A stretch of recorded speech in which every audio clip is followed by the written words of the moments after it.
some changes. 2 starters down now, big closing run for New York. That was the difference, and we are in the dark uniforms trimmed in gold, and for the 2nd straight game, the Sabally gets the start for Jonquel Jones. Had a great game in their last win against Chicago, and it didn't take Ionescu long. And you see right away with the on-ball screening action, Aaliyah Boston ends up with this switch on Sabrina Ionescu. Sabrina does a nice job with her footwork to shed, get enough space to finish. Making sense and staying up with those switches will be a challenge for Indiana. Here's Clark, guarded by Sabally. It didn't take her long to throw one up. Another team, the New York Liberty, who will switch 1 through 5. That's how Sabally ended up on Caitlin that possession. Stewart left open. She has really struggled from 3. It almost doesn't look possible that she's shooting 15% from distance this year, by far her worst. Matchup to keep an eye on this end of the floor. Brianna Stewart is the primary defender on Kelsey Mitchell. Much different size and quickness in that matchup. A huge difference. Stewie listed at 6'4", Kelsey Mitchell at 5'8". But that shows you how Sandy Brondello feels about Brianna Stewart as a defender. At 6'4", can use her length. That time Mitchell was able to shoot over her. Good job by Kennedy Burke, who is in the starting lineup today for Phoebish. And Natasha Cloud, her first year running the point for New York. It's the first time Kennedy Burke has missed a 3 in the last 3 games. She had made 7 in a row over her last 2. Nicely done to get it inside to Mitchell. Those two have such a great connection, especially when Kelsey Mitchell is in a corner and can make that baseline cut.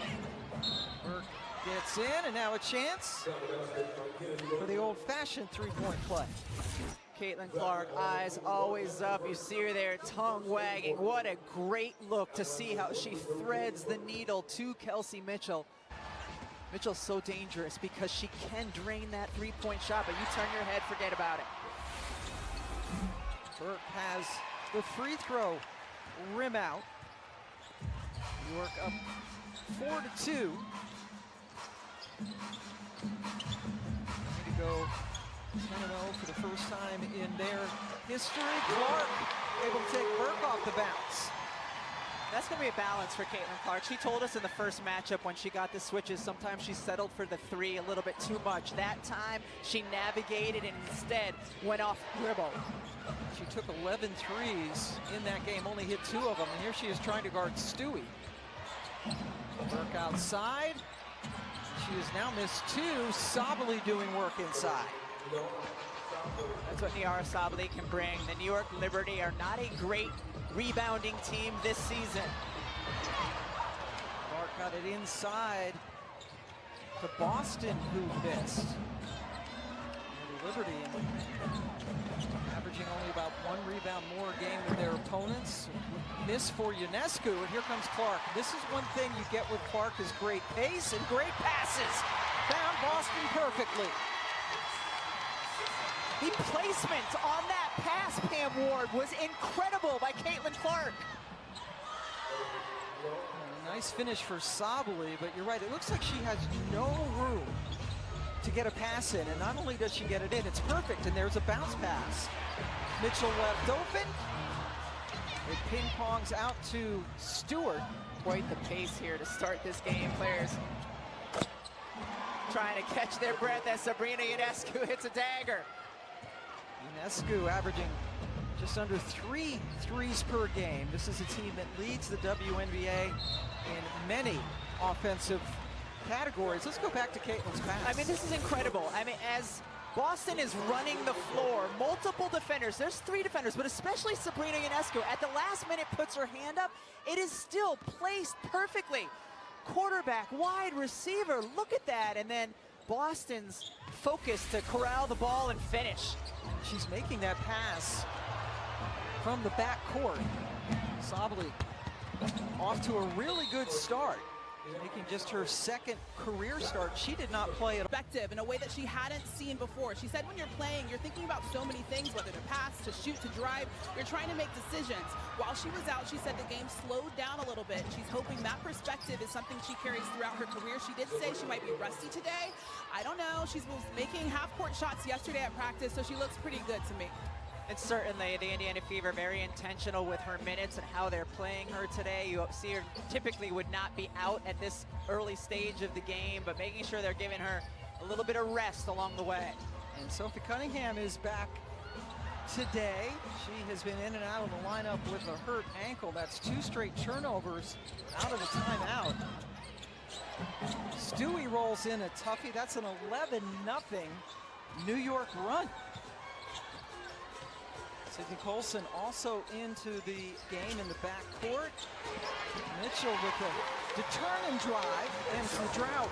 New York Liberty's defense has really been on point the last couple of possessions prior to that one. They're congesting inside, making Indiana take tougher looks when they get the ball in the paint. No Clark on the floor. Colson inside. There goes the double. You see it from Sabrina Ionescu. Forces another turnover. And really struggling to hold on to the basketball. That's Boston's first foul.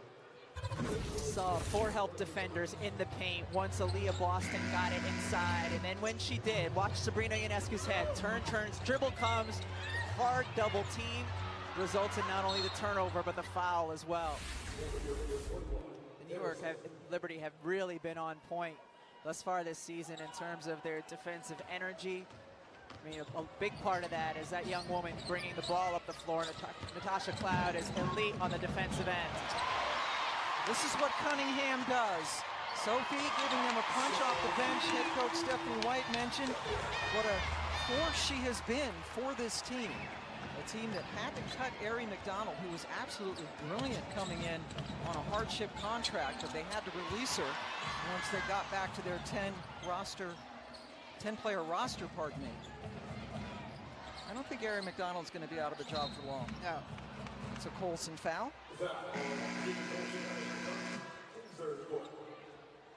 Point is way up.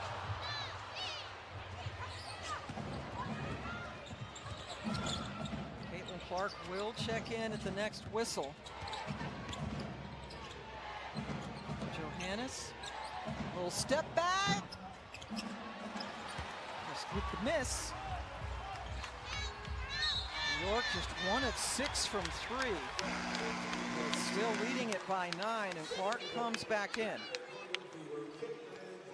Brianna Stewart, her ability to finish when she catches in the paint is at an all-time level this year. Not only Cunningham right there, Aaliyah Boston comes over as well. I mean, throughout her career, we've talked about Brianna Stewart and the wingspan and her elevation on her finish.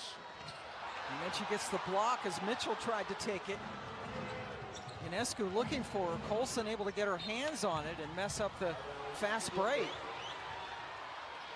Brianna Stewart again, an elite shot blocker, always has been, and here just stays vertical, fingertip, able to get her hands on it and then sprinting the other way. She's finally at the place where her wind has completely returned and her fitness after missing some time with the knee surgery in the offseason. This is the first week of camp. Harrison got Cunningham to bite on the fake and then had it roll away.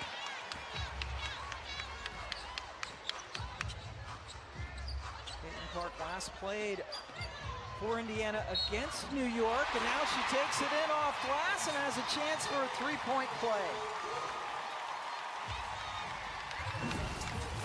Caitlin Clark bringing the ball down, looking inside. Aaliyah Boston not open. Look at that crossover, then the spin. Tough finish on a really good defender. Rebecca Gardner is long, can move her feet. A little push off as well, and then finishing the tough one, an opportunity for a third.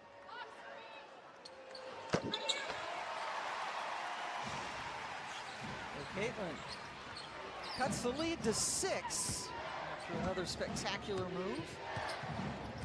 Gardner in her first year at New York. There she is.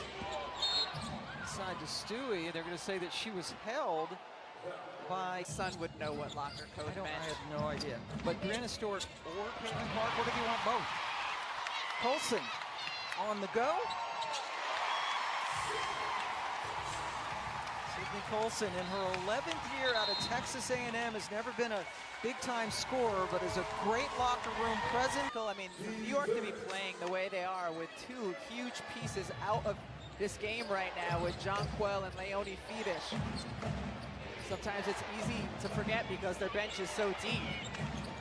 And they are unbeaten. Shot clock is winding down. Johannes with the top take, and it went in. She shot that from like her waist and had just the perfect English on it to get it to drop. Or French, maybe? She did not score in the regular season against Indiana, played over 15 minutes, but let's go back to that shot. Great Johannes often makes difficult things look simple, and then just here, the spin that you see on the end of it, just absolutely perfect to get it to drop. Just such a nice, fun flair to her game. Did not play in the league last year, stayed with the French national team in preparation for the Paris Olympics, where France gave the U.S. an incredible last game. France had to go home with silver. Stewart able to bring the basketball up.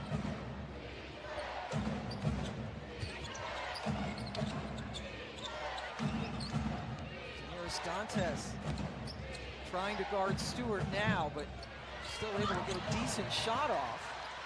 And Cunningham is down behind the play, but they've got Caitlin Clark to fire away from three. Cunningham just now getting up as she stayed down near the free throw line on the other end.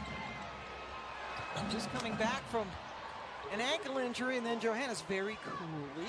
Two players with incredible up.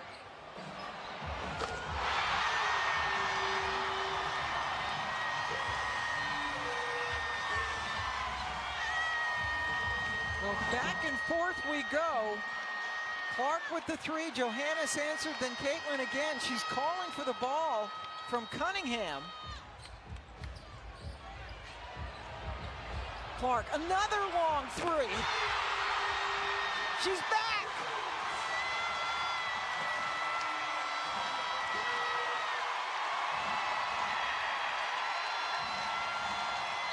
The most dynamic player in the game. 9 points in 38 seconds for Caitlin. She hit all 3 threes. And not only 9 and 30, but look at the depth on these field goal attempts. She's certainly feeling it. Left side, right side. Now come back to your favorite spot again. It doesn't matter if there's a hand in her face contesting. Look at that reaction. She can just do things that no one else in the women's game can. 3 of 4 from 3. She's already got 14 points. Again, wide right, and everybody's shocked that it didn't go in. Stewie able to run the floor, and a good find to quiet the crowd at least a little bit. Cunningham stripped. Or pardon me, Lexi Hall, as she tried to get into the paint. And now the shot clock's off, and Sandy Brondello wants one shot. Sabali, no call on the follow.